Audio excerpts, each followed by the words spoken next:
Alright, what's going on, guys? I hope you are seeing the market. I want to talk about something with you guys. I actually, I hate to admit it, I was asleep most of the day today. I was moving, still did pretty decent. Up like 4,500 or something right now. Took some profit, but you guys have seen how the last couple weeks have gone. How that could reflect into tomorrow is going to be very, very interesting. But I want to talk about what's going on in the market, you guys, and if you haven't seen the other videos I've posted from last week till now, it's some of the same news. Let's talk about the updates of kind of just how the news has developed, but then also there is something I've talked about before. I'm going to talk about it again and go deeper into it. And it's the down Friday, down Monday. So this is a statistic that has shown up since I believe like 2000 or 1990, I believe.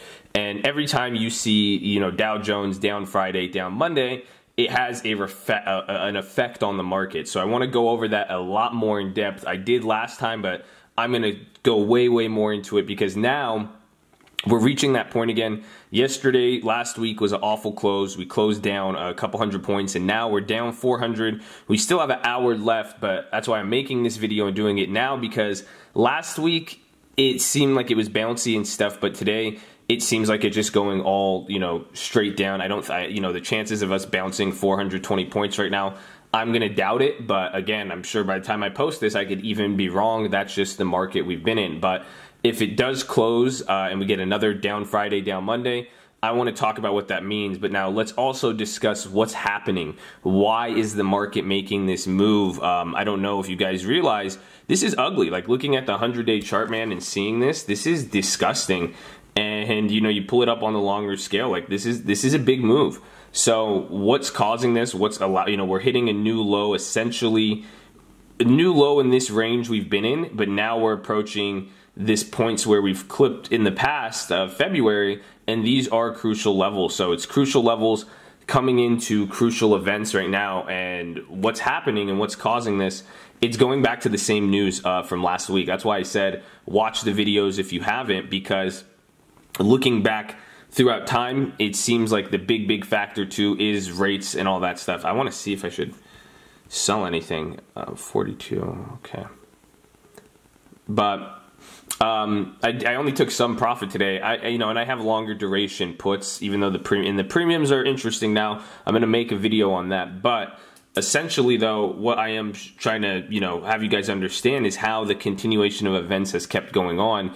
And the big thing that people are waiting for, Wednesday, Federal Reserve, I think it's Wednesday, or I think Wednesday. Tuesday they have this first one, but then Wednesday, that's when we get the announcement on rates, rate hikes, the dot plot, all that. And the two things happening is that if the rates are, one, a lot of people think they're not going to raise rates, and I think that the black swan is they raise rates. I think that could happen. I'm on the table. I guess if I have to put out a prediction, I think, oh fuck, I don't want to, but I'm going to say they're going to raise rates. I don't think that'll happen, but I just think it's weird that the market's not pricing it in. That's the first effect. The second is going to be if they don't raise rates, but the dot plot changes, the expectations for 2019 rate hikes, 2020, and even just seeing how the Fed responds to the slower economic growth, that is going to be important. And hopefully, dude, I'm watching this, you guys realize we're hitting these new lows. I want you guys to pay, looking at this right now is historical. It's great to see how it is, what the market's doing in these times, especially managing positions, puts, calls, all that. But so the rates are going to be stuff, more trade war stuff. You even got more developments from Khashoggi, all that. Again, there's still so many issues, but rates and trade seem to be what's trumping everything. But now to the government shutdown. There's been more developments that it's pretty much unlikely that there's going to be the shutdown. The good news is the government, I did find out today, is funded for a decent amount of time, but it brings up more questions now about the debt ceiling, which I'm going to talk about in March, and then also just in general if the government shutdown does get bad. But there's going to be that political tension. Who knows what what climate that is going to create, but that is still the worry. And lastly, what do we have? No, we had two more things. Europe saw awful retail sales, one of Europe's retail companies, and Europe did really bad off that, beyond their Brexit stuff. But retail, they said it was literally an unprecedented, just disastrous quarter that fell off. So that kind of spread to retail even in the US. But Oh, the big thing now was Jeffrey Gunlock, the Bond King, I think something Capital, but he's a big investor. He went up on CNBC and he just started ripping the markets. He said, "This is what he literally, the video I made the other day where I titled it, 'This is what a bear market looks like.'" That's what he said. He said, we're in a bear market.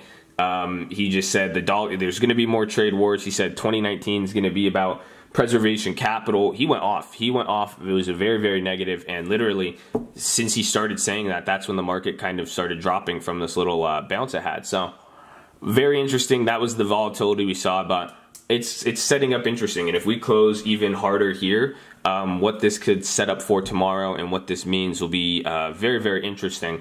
But then there's the down Friday, down Monday. So let's get into that. I'm going to show you guys here. There's two articles when people have asked me about this, and I've linked them. This is the Almanac Trader, and this is cool. There's something called, if you ever want information, I think this is the guy who wrote it. It's called the Stock Traders Almanac. They make it every year, and you could go through it. I have an old one somewhere around here, but you could go through that, and it just shows you like dates when things have happened, and this comes up in here. So we're going to go over his analysis, but again, too, there's another one I look at, and this pretty much the stat is since January till now, there's been like 191 Dow down Friday, down Monday days, including today's, and this happened again in February, in the February when we saw the first crash in 18. But what's it saying? Saying from Dow Jones closing high within the next 7 calendar days to its closing low in the following 90, it has declined 182 times with an average loss of 6.9. So out of 191 times this is triggered, 182 times there's a decline with an average loss of 6.9. And now it's really hard to interpret. Here's he gives a different number. He says 179 days is when it's happened within the next closing, and it's declined 173 times with an average loss of 7.3. Declines following the down Friday, down Monday were greater in bear market years and milder in bull market years. So again, we are in a bear market years, and I think there is a metric. It's saying the days it didn't decline, but most of these days when it was down Friday, down Monday, most often do they occur when it is a bear market. So that does let us know something about the market we're in. But it says declines of the following were greater in bear market years and milder in bear market. The 5 times when Dow Jones did not decline within 90 calendar days after was October 16, 2002, May 29th, 03, February 12th, 2014, and October 22nd, 2014. So there's not too many times where you don't see the decline. But now here's the thing, is underestimating it, because if you do look up down Friday, down Monday, this is where I love it, because I could give you the objective side. I don't want you to be extremely bearish, because this indicator can be used even to signal a bottom. That's that's this fucking stock market for you. You could use every indicator both ways. So it's saying that it just pretty much down Friday, down Monday is signaling a huge, a big market move, or it's signaling a lot of things about perception in people. So saying they used the close on a Monday of the Friday is used as the starting point of the subsequent decline. Dow Jones has decreased an average of 5.7% over the next 90 calendar days, but there were 30 times no further decline occurred. Here it is. So it's showing you pretty much trading days after, so days before it occurred and then after. This is when this was the Monday close and then the return. So what you pretty much see is coming in down Friday, down Monday, your return, days leading into it, the return on the market is, that's where you get the low 6%. And then after the closing, and this is what it talks about, pretty much within like 5 or 6 trading days, it's either you continue lower, and within like a week, if you continue lower, you're going to set a new low essentially. And then they're saying if it doesn't hit a new low, usually after, you do see a crazy performance spike and actually see it go up 6-7% on the upside. So this recent Dow Friday, down Monday is just letting us know if, so here tomorrow, the rate hikes, whatever we have, if all this news gets really bad and the market just starts really dumping from here and we hit new lows, it's clear this is going to be your typical down Friday, down Monday, and it's going to lead to a bigger decline, and we could expect new lows. But if it doesn't, if we get this down Friday, down Monday, which we close here Friday, but then we don't see new lows happen in the next 5, 6 days, 7 days, that could be signaling in the bottom until we get our next issues in March and January. But I think I'm on my time frame where I'm telling you guys, if we don't dump right now before the holiday break, I think December 26th to like January 6th, 7th is going to be a fucked up week. And that's when we're going to see stuff. And then March too. So I'll leave it there. Hopefully you guys enjoyed it. Let me know your questions on this. I would love your thoughts and feedback on this. I'll put the links in the bio. Subscribe if this was helpful. Give me some feedback, any comments, questions. Hopefully you are having a good day, and I love you all. I got a cool video for y'all. Peace.